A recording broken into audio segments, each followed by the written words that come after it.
Hello, and welcome to Message in the Middle with Marianne. We all know that life is hard, right? It's messy, it's unpredictable, but it can be wonderful all at the same time. My hope is that we can take a deep dive into self-development topics and explore life's lessons through book clubs, conversations, and interviews. And together, we can uncover the lessons that others have already learned to help us navigate this crazy, wonderful ride called life.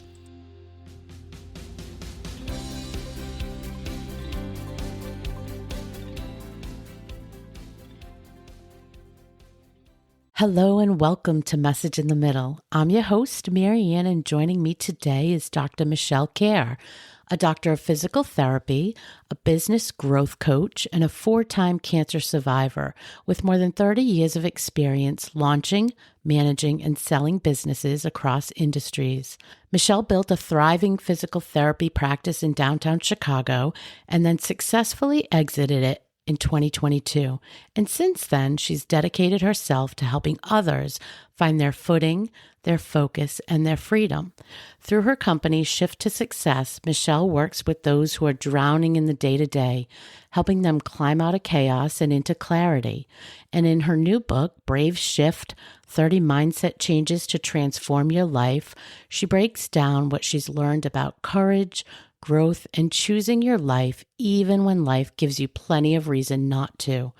For the women listening who are navigating their own version of hard, whether that be tied into a health scare, a business pivot, a loss, or just a life that no longer fits the way it used to, this conversation is for you. Michele is proof that the mindset that saves your life can also build the life you've always dreamed of. And today she's going to share with us how that plays out. Michele, welcome to the show. Hi, Marianne. Thank you so much for having me. What a pleasure to join you. So I want to start out with you, and there's a big story there, so let's sort of unpeel some of it. But I'm curious, when you think back to the woman who was building the physical therapy practice in Chicago many moons ago, and everything that life has thrown you since then, what feels the most different about the version of you that sits here today with me? Yeah. Oh, what a great question. Yeah. I tell you, I was a people pleaser beyond belief. Like it was an addiction. I didn't value myself, my time. I was, brought up to like everyone else's feelings come first, everyone else's needs come first. And back then, so if someone, a patient called and needed an appointment, I'd be like, okay, get them in. It didn't matter if I had other like fun commitments. It didn't matter. Like if I was already there for 13 hours, like, yes, add them in. Didn't matter if it was a Saturday, and I had plans. I mean, it was brutal. And I really, really ran myself ragged. So it was do what you needed to do for them at whatever cost to you. Right. Yeah, I think we can probably relate to that. You work with people today that are constantly having to make decisions, and they're juggling a lot, similar to that person that you just kind of gave us the visual for. What do you say, or where do you think that busyness turns into a stuckness? Is there a signal that people miss? Yeah, I think maybe it's a signal, but more even deeper than that. It's a lack of focus and a lack of prioritization for who they are and what they want. Are the women doing what they do because they were told to? Or are they doing what they want to do because they want to, because it's in their heart, it's in they're passionate about it. Just because you're good at something doesn't mean that's what you should be doing. Gosh, I think that's a huge one that most people miss. And I would say I even missed for a lot of years. Just because you're good at something doesn't mean you should be doing it or it's the thing for you. And I think for many of us, we get into a career, or we get into a role, or we get into a business relationship. I guess it can be anything. And it just fits. it's easy. We can be successful at it without a lot of, I don't want to say without a lot of work, because we do put a lot of work in, but it just comes naturally, right? It's there. But at the end of the day, it maybe isn't where we belong. And I think that's so important.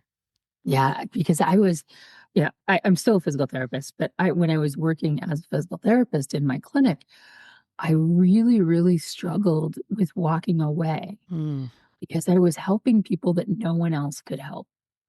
So I had this dilemma of, well, if have these skills, these God-given skills, it behooves me to stay in this, yeah. even though it was great. I liked it. I liked it a lot. I mean, it's so rewarding. In fact, an old patient just texted me like last night just to say, "Hey, how's it going?" Um, but it it's not what I wanted in the world. Mm, And that was a huge shift to like walk away from the shoulds yeah. that society puts on us Yeah. to the, oh, that's great, but it's not for me anymore. Mm. Let's talk about that shift a little bit because I think it ties into your core philosophy, right? Your core philosophy is that, I think, correct me if I'm wrong, but you can change a few things and have that change everything. You don't need to change everything all at once. You don't need to do these big, huge, swooping changes, but you can just make a few small changes and it really shakes things up. Talk to me a little bit about that and how did you land on that as your truth?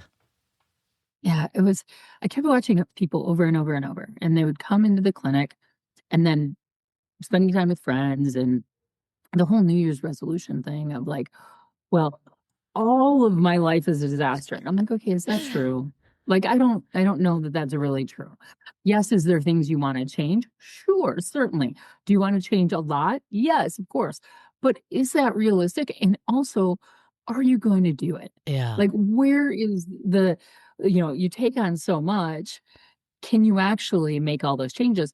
Because change is hard. So let's just pick one or two things, and that's it. And they're like, well, 10. And I'm like, no, no, pull it back even further. Like shoot for one. And then most people are like overachiever women, right? That I work with are like, no, no, I have to change 10 at the same time. And I'm like, okay, we'll try your 10. But when that doesn't work, can we go my way next? Yeah, and I think until you try it, I've been there. I think until you try it, you don't realize. But I think when you just make a few small shifts, you start inviting in that pivot and that other things just naturally stop falling into place. It's sort of magical, like that works out. And it also makes it seem less overwhelming. I think that was my experience anyway. Yeah. It sounds like what you just said I may answer the question I'm about to ask, but I was interested in when you start working with a new client, what do you think the thing is that you help them see that they can't see themselves? The bigger picture, like what they really want. Mm, You talked about busyness earlier.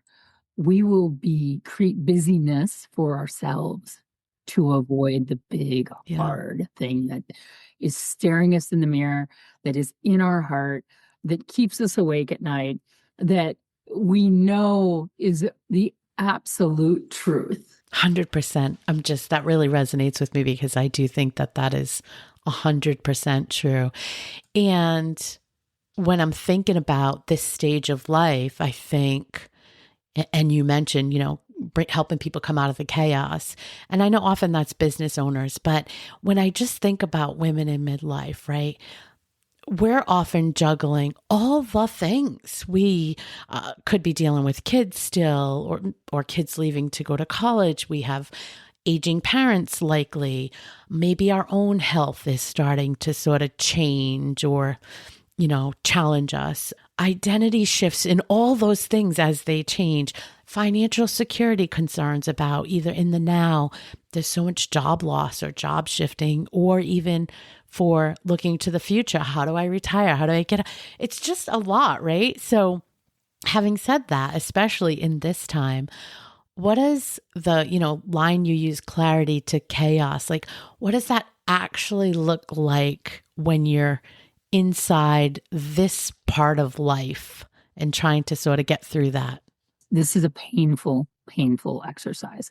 And I do this every 6 months to a year.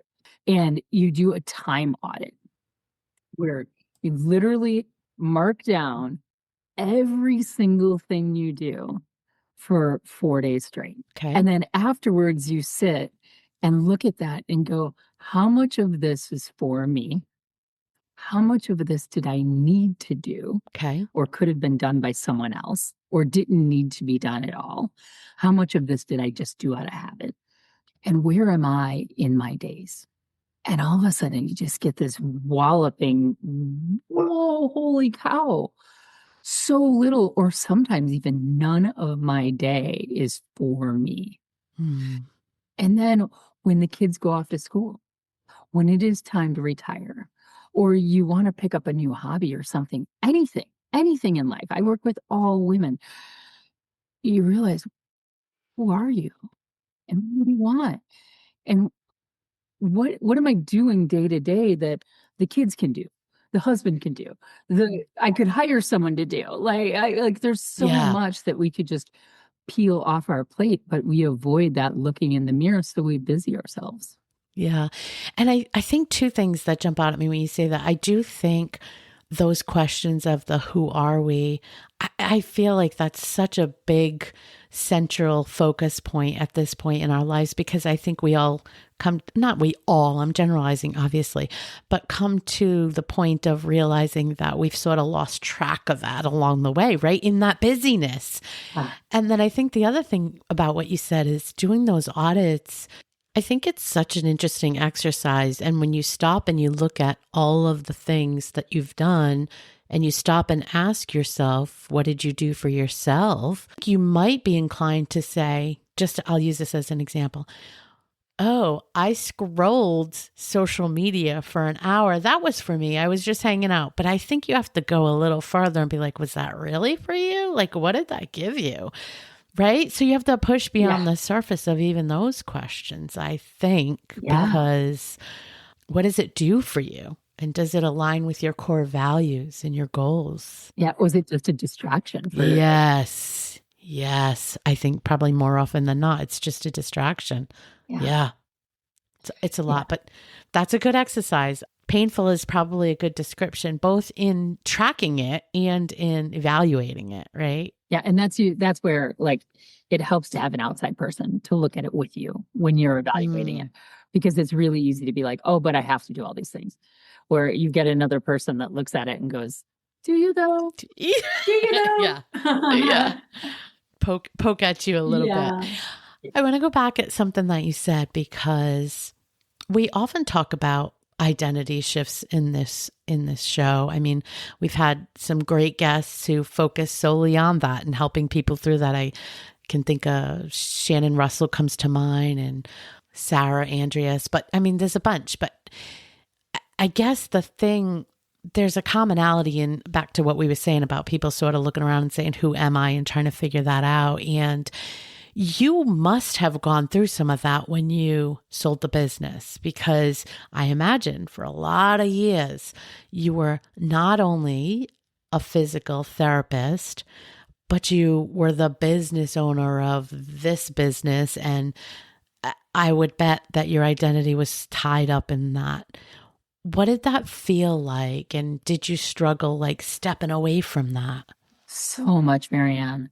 Holy cow. I think one of the things that is never said, what should be said, is if you do a big thing like sell a business or retire or the kids go off to school or something, that all of a sudden more than 50% of your identity is stripped from you overnight. Yeah.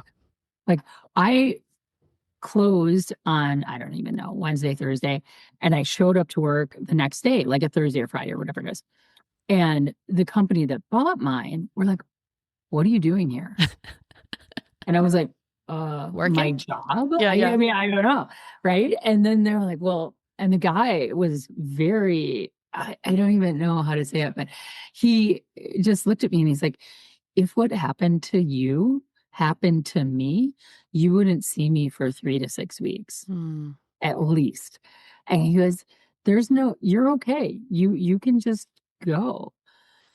And I was like, I'm like, okay. And I walked out and I remember walking around downtown Chicago going, well, now what do I do? yeah. In the middle of the day when all of my friends are working, Yeah. it's like, what do I do when I go to sleep and I wake up? What do I do when I Yeah. wake up? Yeah. I can relate to that. And I think so many people will be able to relate to it. Doesn't have to be a business, right? That's a fantastic example. But to your point, it could be your kids going away to school. It could be you lose a spouse. It could be you lose a job.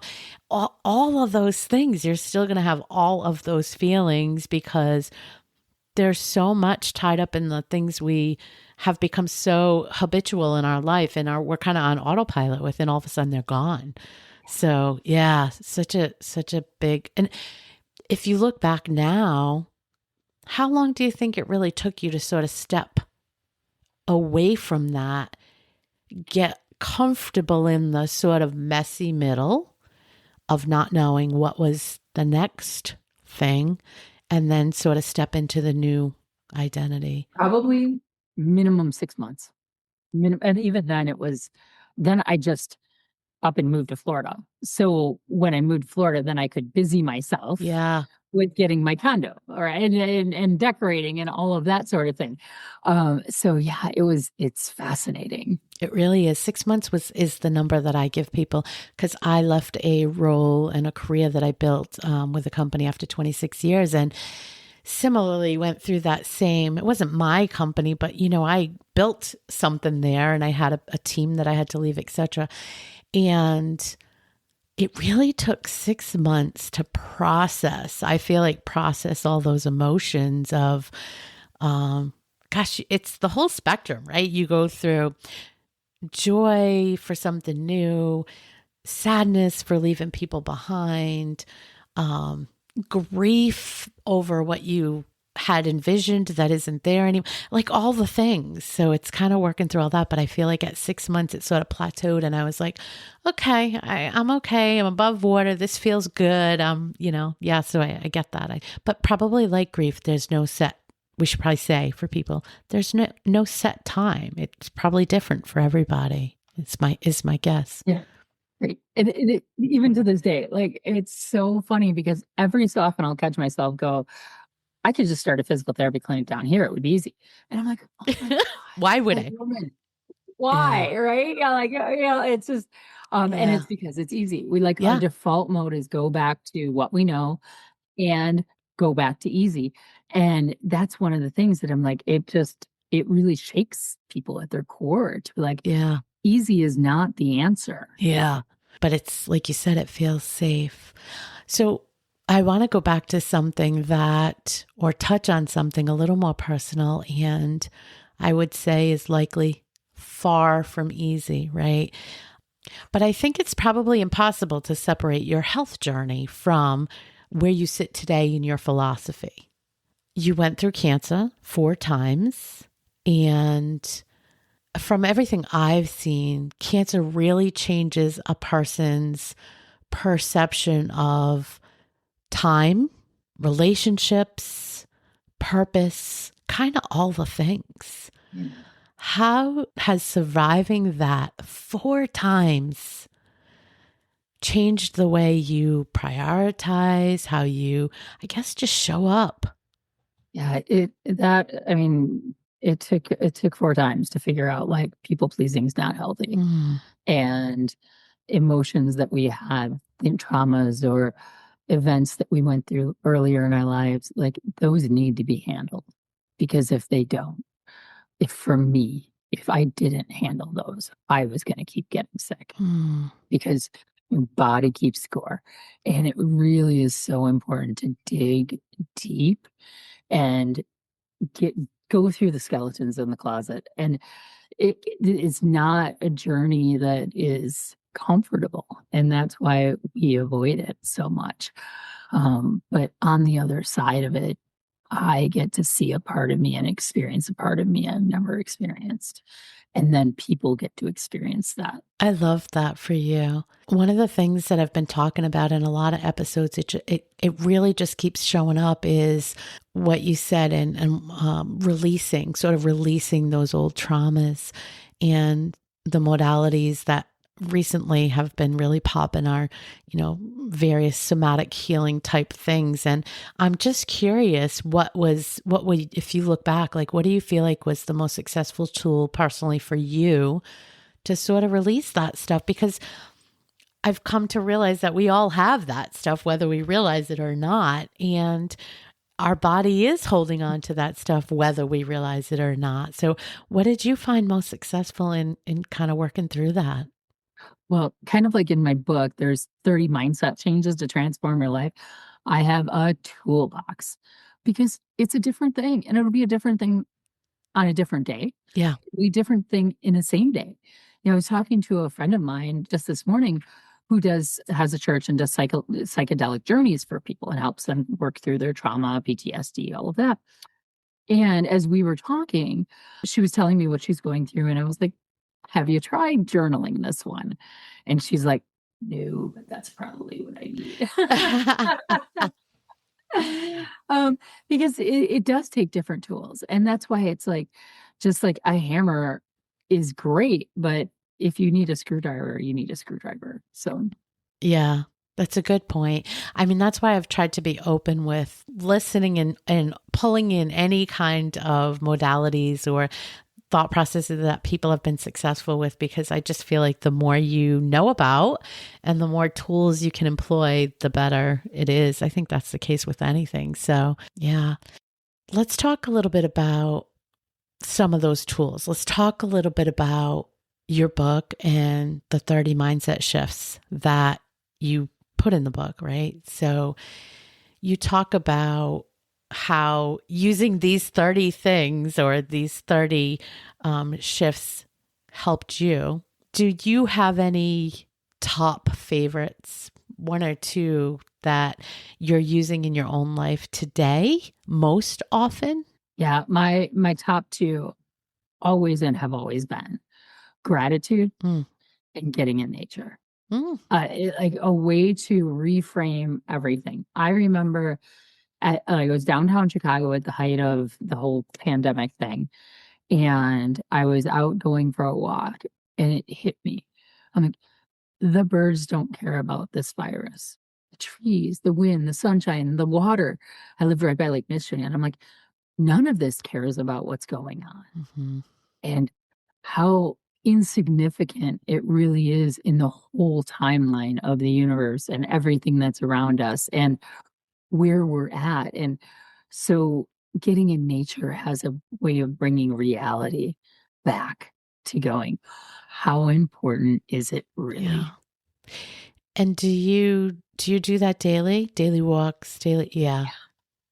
And when I am stuck and I'm upset about something or whatever it is, I'm like, oh, look around the room. What are the things I'm grateful for right here, right now? And I look around my room and I'll like rattle off 10 things I'm grateful for. And then I'll walk outside and be like, okay, I see palm trees and blue skies. I Could be water worse. and I just keep going until I start to feel my own shift. Yeah. Yeah. Yeah. I totally can relate to that. I think what you just said sort of ties those two together, because there's gratitude in the fact that you're seeing those palm trees and those blue skies and where you're at and you're enjoying it as well. So I think that's the best of both worlds. I want to go back to the cancer because my mind keeps going back there, and I want to just ask a little bit more about that journey, because you said something about needing to heal that past trauma or else you were going to keep getting sick. Yeah. Talk to me a little bit about how you've come to the conclusion that those two things are tied together. Well, different cancers have different like root causes. And one of the things I've learned recently is especially breast cancer is an emotional disease. Hmm. And if you don't clear the emotion part of it, like it keeps coming back. And so really, of all the cancers, it's one of the most important is to go back and look at trauma, look at unhealed wounds, look at the things that the relationships in your life, like who is, takers and who's receivers and who are givers, and really evaluate how you're spending your day. Like that people pleasing thing. Yeah. Almost every single woman that I've ever or met, and I've not met many men, so I don't mean to exclude, but like most people like that are going through breast cancer are often a very typical people pleaser, must be in control, put everyone else first, almost like a martyr type person. And those are the people that really could use the hug and the big cry and everything else. And it's interesting, when I was going through it all, people would call and say, Michelle, what do you need? And honestly, Marianne, I had no idea Mm, what I needed because I didn't know how to ask for help. mm, And I was being very sincere in saying, I don't know. yeah.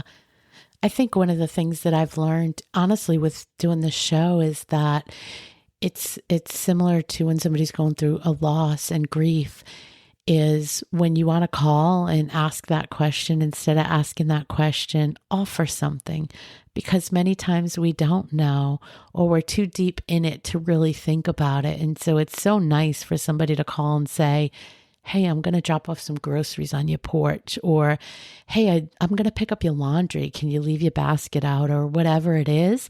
Because, or take the dog for a walk today. Because I think that probably feels so much more comforting than giving us another task of trying to figure out what we need, right? Oh my gosh, you hit the nail on the head. Like that, taking away one more decision from the Yeah. person who's already overwhelmed Yeah. is crucial. And I love that idea of being like, hey, put your laundry outside and I'm going to return it to you. Or I'm going to bring you some groceries, not even what groceries. I had a friend come visit and she went to the grocery store, bought a bunch of food, didn't ask me a Yeah. thing, basically asked me what I didn't like, and then went to the grocery store, came back, made meals, Yeah. and then went through my whole entire kitchen, figured it out of where the stuff is that she would need, like the different pots, Spices pans, and yeah, everything. cooking. Yeah. Yeah. And I just sat there and I was overwhelmed to tears Hmm. with, I didn't have to make any decisions in this, and I have beautiful meals. Yeah. Yeah, Oh, I'll even give you one more and remind the listener, because this is somebody suggested on a show as well. Again, this was a grief series, but it's such a great idea. She said that her sister put together an Excel spreadsheet because people kept calling her and being like, what do you need? What can I do? And she wanted to take that out of the sister wanted to take that out of her even having to deal with. So what she did was, to their like closest friends and family, she sent out the spreadsheet and just said, here's a bunch of ideas of things you can do. Don't ask, just pick one of these and take care of it, or whatever. And I just thought what a great idea that was too. We've heard of the meal trains and stuff like that, but this was like detailed things like clean the house this week, or go do the groceries, or pick up the laundry, or walk the dog, or clean the cat can, things, whatever. It was very detailed, and I just thought that's a great idea. I wouldn't have thought to do that for somebody, but that's a great idea, I think. such an amazing idea. I Right? love that. Yeah. Yeah. I think having something specific is really helpful. So when you got through the cancer, and 4 times, like, what is the mindset shift that you feel like was the most helpful in getting through all that? Because geez, I know people very close to me that have gone through it once, and they get so down in the dumps, and it's really hard to pull them out. How did you pull yourself out 4 times? Yeah. Everyone was different. Mm, Like every single time was a total different game. And the last three really revolved around, what am I here for? mm, What's my purpose? What do I really want? What am I fighting for? Do I want to be here? that real big mortality look at Yeah. life and go, all right, well, if I want to be here, what does that look like? Yeah. What does my day look like? What does my week look like? What does my month look like? Who do I want in my life? Who do I help? Who do I not? Do I want to just sit around for a while and take a break and not be of service for now until I'm healthy enough to be of service and then go back in that. And sitting around and not like doing something every day for Yeah. someone else is a big challenge. But it was like, I need to be doing things for me. I need to be the most important person. Do you feel like that's easier now? It's getting there. Yeah. It's still not easy. And it's so funny. Like, I just, I'll find myself and I'll call up a friend and be like, do you want to come over? And then I'm like, oh, but if you don't want to, you don't have to. And I'm like, oh God, I don't have to explain that last part. Like, none of that needed to come out of my mouth. I think that's okay. I'm glad you said it though, because I've often admitted the same thing, that some of these things that we've done for years, they don't just magically, there's not a switch that just shuts them off and they never come back again. I mean, we were programmed for years and years and years. So naturally, it's still sort of there and you just have to notice it. Like you noticed it and you were like, oh, I didn't need to say that. But yeah, I think that's the reality, is that you notice it quicker and then just recover from it. That's the good news. Yeah. So you named the book Brave Shift, and I can see as you're talking to me, there's a lot of brave in there. I mean, you had to be brave in so many ways, from selling the business to all this sickness and dealing with all this change. But why did you pick that? Is that why? Or what does brave mean to you? Yeah. Brave is like being extraordinary when you don't have to. Like going, all right, I'm going to make a change and there's no need to make this change because everything is fine. But fine isn't good enough. There's courage too, but there's bravery in action. Yeah. And any advice for the folks that are on the verge of wanting to do something different that is thoroughly scary to them and they haven't quite stepped into it yet? Be very, very, very careful with who they tell. Elaborate. So sometimes we get excited about when we want to make a change or we want to do something different, and we'll go ahead and tell everyone. And a lot of times we don't use our discernment with whom we're going to speak to. And we'll get a whole lot of naysayers. And these can be the people that we think are our number one, number two, number three, number 10 in our life. So sometimes there's comfort in actually just telling a stranger, hey, I'm thinking about doing this. Because they're going to think it's a great idea. Right? Totally. Yeah. Like, no judgment. All right, cool. I go do that.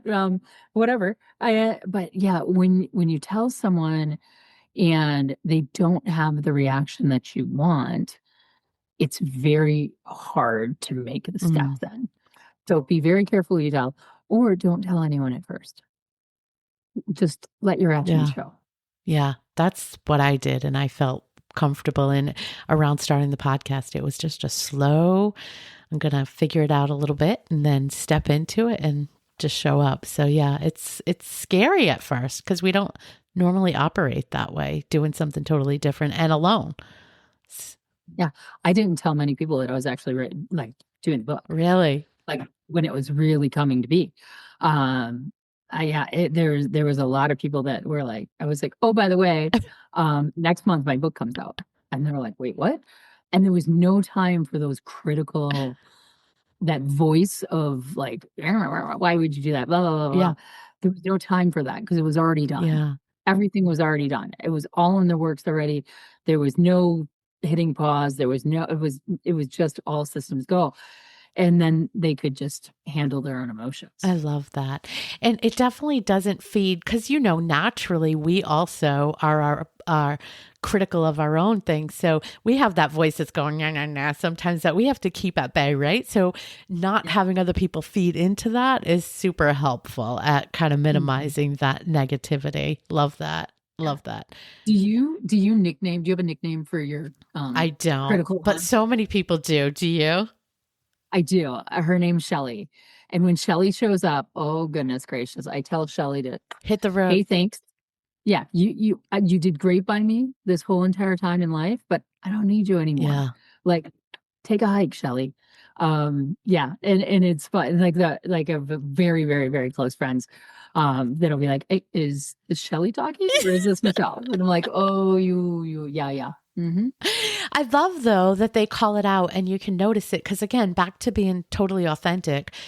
That's real life and it doesn't go away. Like it's still going to pop up, but it's key that you're noticing it and calling it out and saying, I'm shutting that girl down right now. I'm done with it for today. Right. And it might be just for today, but, and honestly, it might be just for this hour, but Exactly. whatever it is, wherever you are in your journey, wherever it is, the key is to start identifying it and be able to notice when she shows up and shut her down and move on. So I love that.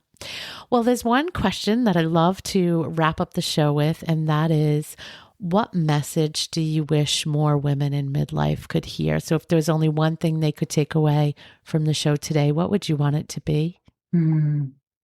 What you really believe in your heart is what you should be. Yeah. And if you haven't figured that out yet, start leaning into trying to figure it out. Yeah. I think that's key. Where can people find you? Where are you most active? I'm on all the socials. And I also have a website, which is just my name, so michellekehrer.com. And there's a little form to fill out where you can leave a comment or a question or tell me the great thing or whatever it is. And I read every one of them and I respond back to the real ones, of course. And Yeah. I love hearing from people. I had one woman that sent me a note that said, I have been contemplating leaving this relationship for 20 years and I think I'm going to do it now. Wow. And it's just really cool. And, so if I can be of service or support, I'm here for you. I love that. Thank you for having this conversation and sharing your journey and a little bit about yourself and your book with us. It's been really fun, and good luck with all the things to come in the future. Thank you. And right back at you. What a joy. Oh my gosh. Have a beautiful, beautiful day. Thank you. Thanks so much for listening to today's episode of Message in the Middle.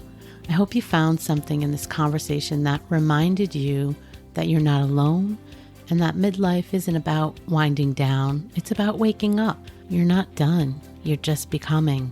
If this episode speaks to you at all, please share it with a friend who needs to hear it. And if you're enjoying the show, I'd be so grateful if you could take a moment to leave a review. It really helps other women find this community and this podcast. Until next time, take care of yourself.